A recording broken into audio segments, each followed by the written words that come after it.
Haleluya. Ufanelwe. Nisi wemvula. Ngokhethiweyo ngempela ngiyakuvuma. Ngize la uzobonga ngokusindisa impilo yami ngendlela oyisindise ngayo. Awukazi uyibuza ukuthi kungani uMthembu ekusindisele. Khona uzobuya. Uzobheka nemiphumela yezenzo zakho. Ngicela uxolo Mvelasi. Yabona Mamzobe, umcabanga ukuthi uhamba namanzi bekukube. Lokho kuzayo kubi kakhulu. Uyoze uyicelela wena ukufa.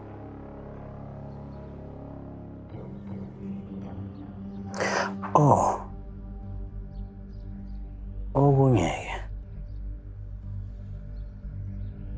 izinyanya zakwaMthembu zingitshelile ukuthi akuwena ubulelo baba. Kwase kufika isikhathi sakhe. Babona le nhliziyo yakho embi. Base bethi kungcono ahambe ngesandla sakho. Hayi namanje ngisashwa aze ngibone into enje. Hayibo, umuntu ahlala emanzini isikhathi singaphezulu ka-24 hours. Aqeda avuka phile. Hayi, ngeke. Simanga senta. Hayi baba. Awusho kodwa boya benyathi.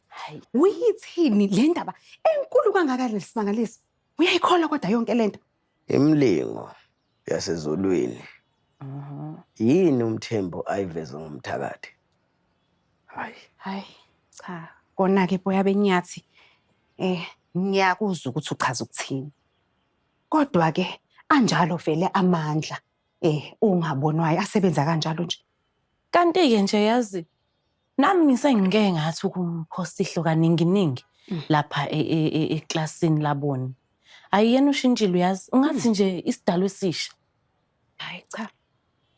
Ngiyavumelana nawe lapha Makhoza. Ungenzeka futhi ukuthi lokuhlala kwakhe emanzini hayi kumwashile. Kuyacaca ukuthi amanzi aya bemwasha emkhuculula zonke izono zakhe. Ingakho nje ihlale kangaka emanzini. Hayi. Nkosikazi. Ningasukela amanzi. Ningahlali nje kama. Ayikho into engageza uMamzobe. Kwayona lento ephumela lapha emanzini. Ngabe uMamzobe ngempela na? Nothini kanti lento ephumela lapha emanzini inkosazana yamanzi.